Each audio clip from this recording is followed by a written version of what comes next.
Development and Tourism Committee. Has anybody had a chance to look over the minutes, previous minutes? If so, can I get a motion? All right, those minutes are approved. Up first, we have, I think it's pronounced Tequila Automation, Inc. Is that correct pronunciation? All right. Yeah.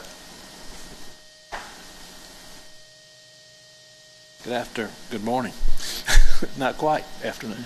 I'm Griffin Lassiter. I have the privilege of serving as a senior project manager in IEO. And Tequila is a technology company. It's a really neat company that could have gone a lot of places. And they use advanced technologies to help to design software that helps companies become more efficient in their startup process. And I know enough about that to be dangerous. We're going to have their chief technology officer come and follow me, who will tell you more. But I don't want to repeat much that's in your submission sheet, and I won't bore you with that. But basically, they'll operate in about 2,500 square feet in the Next Tech location on 3rd Avenue that you're going to hear about next. They'll hire 200 full-time employees over a maximum of up to 5 years, and I'm told it won't take 5 years. The city's investment you're considering today is a commitment to pay Tequila $1,500 per new employee hired in the preceding year during the 5-year term, and is capped at $300,000 over the 5 years, a total of that. The average salary will be $65,000, and that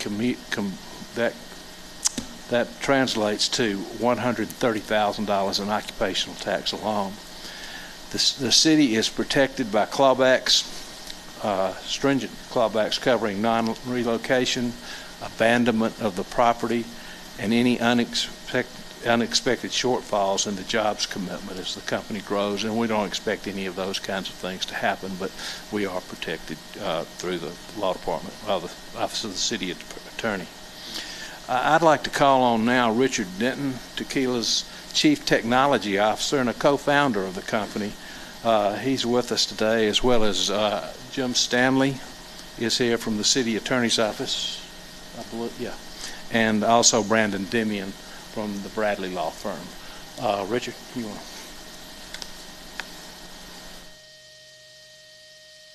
Hey everybody, nice to meet you. So I'm Richard Denton. I'm the co-founder and Chief Technology Officer at Tequila Automation. We work with a software called UiPath exclusively, which is a software that automates human tasks, not replacing jobs, but augmenting people and helping businesses to become more efficient. As a co-founder of Tequila, we started the business about 3 years ago, but we've actually been working with the software and have a good relationship with the software vendor themselves. We've been working with them for about 10 years, but started the business, as you can tell from my strong Texan accent, over in the UK. But we have, about a year and a half ago, we relocated to Austin, Texas, primarily because that's where they have their sales headquarters. We built the business up to about 25 heads in the US, about 100 globally. And then we're really excited about the prospect of moving to Alabama to build out a delivery center, which will help us build a competitive advantage versus using maybe offshore or nearshore resources, and help build up the community and give the graduates a real opportunity to get into an exciting industry. All right, thank you for being here. Do you guys have any questions from this Texan over here? Right, with the strong Texan accent. Now, so I'm curious, give me an example of, I guess, some tasks that, you all software kind of helps to automate. Yeah, so the software itself is quite agnostic. I like to think of it as Lego. So the software is the Lego blocks, but when we come in and we actually build things out of those Lego blocks. So a lot of good examples would be HR onboarding, invoice processing, contact center automation. Nothing specific, but every customer has a different requirement. So someone might process invoices into an SAP CRM system or a bespoke custom CRM system that they've got. So we do the configuration. We can do things like make decisions, And it does branch into AI and ML, so we have things like intelligent document processing. So you might have a form, we can build a model that can recognize where certain things are on that form, and then we'll have a robot go and take that information and plug it into a target system. Gotcha. Pretty cool. Awesome. Actually had the pleasure of touring the Sticks and Stuff building and seeing the work that Mr. Moran and Stuart Perry has done to take that building from a blighted property to, now something that the city can really be proud of. And I'm super happy that Tequila, is that how you pronounce it? Yeah, Tequila. Okay, great name. I know. Really glad that you guys are going to be locating there, and it really is sort of taking our efforts to build a tech sector locally and bringing it to another level. So, thank you for considering Birmingham. Yeah, thank you. Griffin, I have, or maybe, I don't know, Mr. Stanley, I don't know, I have one quick question, and it's about the clawbacks that we specifically have in this. Yes.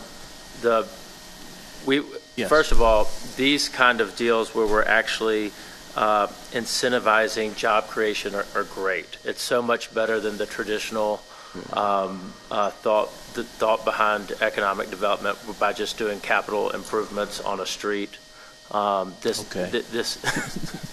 It really is. It is a good thing for the city. But I think the one thing that the media always asks us about these clawbacks are, after that job creation, what happens during a layoff period after the year passed of really the question. payout occurring. And Yeah. so that might be something a little bit more for the See your legal point. department. And so I just want to ask about that because Yeah. almost every media outlet asks about that. While Jim's coming up, I failed to recognize Alex Patrick with the BBA, Birmingham Business Alliance, and we partnered very closely with them. Good morning, Jim Stanley from the Office of the City Attorney. And to the council's question, we address the clawbacks really in two ways. One is we're expecting the company to meet their goal over a period of time, up to 5 years. If after 5 years they've not met the goal, then there's a clawback to the city. There's a formula you use that we give them a 10% bogey, if you will. Okay. But then you plug the formula in. But then once they hit their target, they have to maintain that number for up to 5 years. So we take a snapshot for each year during that 5-year period once they've met the number and see, have they maintained the jobs commitment. If they have not, again, there's a clawback that comes to the city when we take those snapshots. So we're protecting it to ensure they get to the goal, and once they get the goal, there's a 5-year period where they have to maintain it. All right. And if they just shut the whole company down, there's a separate clawback for that. Awesome. Thank you very much. I think that's important for public consumption. Do I have a motion from you guys? Motion to approve. Second. All right. That item is approved. Thank you all very much for being here. And Thank you very much. Thank you for coming to Birmingham. And Mike, thanks for all the development work that you do for the city. All right. What do we have next? Next Tech. Next Tech LLC.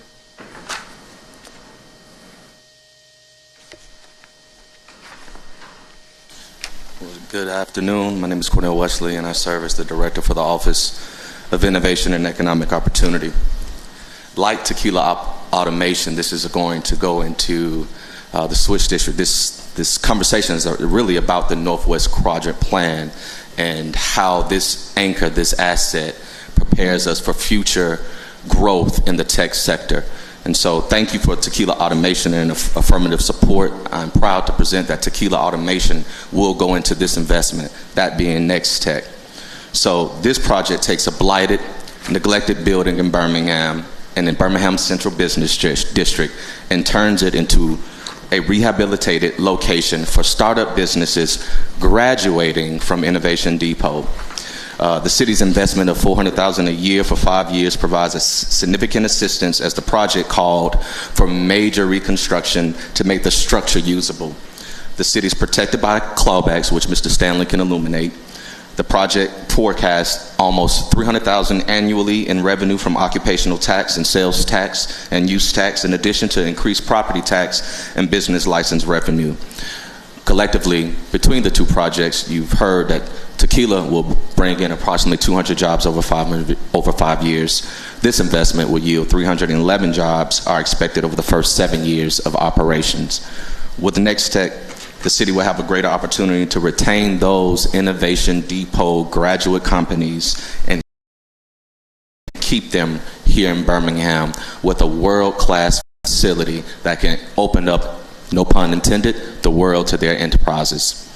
So, again, this is about Birmingham doubling down its efforts in the tech sector, investing in the infrastructure to support that industry, and this investment will do and yield just that thing.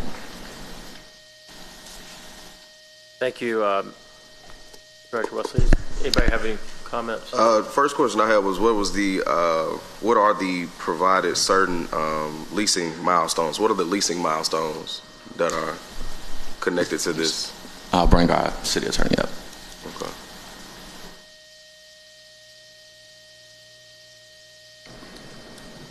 Jim Stanley again. The leasing milestones are over a 5-year period, and they're in the agreement. So we're looking at the end of project year number 1. In order to get the annual payment, they have to be 45% leased. In year 2, that goes to 65%, and then for each of the next 3 years, they have to have maintained 90% occupancy. And then once that 5-year period is passed, there's a liquidated damages clause where they, on a declining basis over 5 years, if they just shut down operations, close the business, the building completely, then they have to pay the city back beginning at 50% down to 10% over the next 5 years. Okay. Thank you. Dr. Oakland, do you have anything? Yeah, I just wanted to thank Mr. Wesley for working with Mr. Moran. And, I know that part of the development is a public space adjacent to the building. It's really, really nice. And I did want to ask, so now that we've got NextTech done on that same block, opposite corner, 3rd Avenue North, the city owns old firehouse building. Have we developed an RFP to, look at the future identify the future of that building or that property? And I want to be very careful in the words I use because this is one sensitive subject. There is a pending transaction that we are currently vetting that could have just as much of an impact as what we're presenting before you currently, and it would include the firehouse shelter and other parcels surrounding it. So I can't go into detail because of the sensitivity, but I think we're very close and look forward to the opportunity to bring that idea before you guys. Excellent. And I can't say this enough. Thanks to Mike Moran, I also see David Fleming back there. All of you have had a hand in making this happen, and it's particularly important because we haven't seen a whole lot of investment in the Civil Rights District and the Northwest Quadrant. And I think, this is an indication that things are going to start moving in the right direction. All right. So motion to approve. Second. All right, that item is approved. Thank you all who worked on it. Great job. Next item, Powell School termination of the redevelopment agreement. Back before you again. Again, Cornell Wesley, Service the Director for the Office of Innovation and Economic Opportunity. I'm going to give you the simplest version of why we're here, and if there's any more technical questions, then obviously we'll call upon our legal team. So essentially, the city has ownership interest in the Powell School. Think of it as if it's a lien on the site to where there's no transaction, i.e. another acquisition or liquidation of the property can occur without our permission. And so the Alabama Historic Trust, Preservation Trust, has entered into an agreement with the third party, that being Stuart Perry, agreed upon purchase price. In order for that transaction to take place, we have to relinquish our rights in said property. Now, there's a ton of history behind how we get to here, but that is the simplest version of why this item is before you. You guys have Yeah, my only question was just to make sure that I believe the original redevelopment agreement did have a clawback provision in it that the city reserved the right to reclaim the title to the property if the terms of the agreement weren't fulfilled. And so as a component of the termination agreement, we are dispensing with that right. Is that Yes, we're removing ourselves from the equation altogether. And so that transaction, again, will be between the third party and the Historic Preservation Trust. They've agreed upon that purchase price. It has already been agreed upon that the developer will not come back to the city for any further or future incentive around the site. And so they are acquiring it at a rate that we're viewing as an incentive. And so this solves an issue as it relates to removing blight and decreases our liability, because at this point in its condition, it is far more of a liability for the city. Absolutely. Just got to throw in my 2 cents here. So I've been dealing with this literally since before I got office. The night that Mayor Woodfin was elected, I was at his celebration, and individual who owns a business adjacent to this piece of property pulled me aside and recognized me as the councilor-elect for the district and implored me to, do something to address the blighted situation. And I told him I'd be happy to do so as soon as I was able to take the oath of office. Yes, sir. So I know, there's been many folks who have been involved in trying to make something happen with this piece of property, and there's been a lot of potential, projects that have not made it across the finish line. We're hoping we can still get across the finish line with this one. But it's great to know that we're moving in the right direction again with this. It has been an ongoing challenge to keep this property secured. I know I've spent some of my own discretionary funds to repair the fencing. Other people have done the same. Typically, in any given year, there are multiple fires at the piece of property, which is a burden on Birmingham Fire and Rescue. It's impacting, the adjacent Dannon Project operations. So all of that to say that in addition to this being the first public school in the city of Birmingham, and very significant historically over the past couple of decades, it's been a major blighted property right in the heart of downtown. And there's been a lot of folks who have been working very hard to try and remedy that situation. And I'm incredibly thankful that it appears that we're very close to making that happen. Yes, sir. So I think outside of, even though this is not my district, outside of Banks High School, I'm contacted the most throughout the years about Powell. And so I am, to echo my colleague's sentiments, very excited to see progress being made at this site, because it has been not only a liability in terms of it's not on the tax rolls creating revenue, but it might, like my colleague said, with the amount of police and fire response that has been, at this location over the past 7 years, I think that it's been a liability for our employees as well. So very excited about that. Again, while you're at the mic, I got to ask about another issue. So a while ago, we approved, I think it was like a purchase agreement pending due diligence for the old Birmingham City Schools equipment maintenance facility on Reverend Abraham Woods in I guess that's the 2300 block of Reverend Abraham Woods.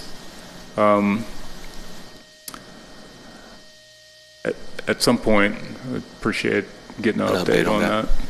Yes, sir. I'll make note of that and make certain the appropriate team follows up. Okay. All right. We got a motion on the item. Motion for approval. Second. All right. That item passes. Thank you, gentlemen and ladies. Thank you, Director Wesley. And that's all we have. Do we have a motion to adjourn? Motion to adjourn. Second. All right. We're adjourned. Thank you all for being here.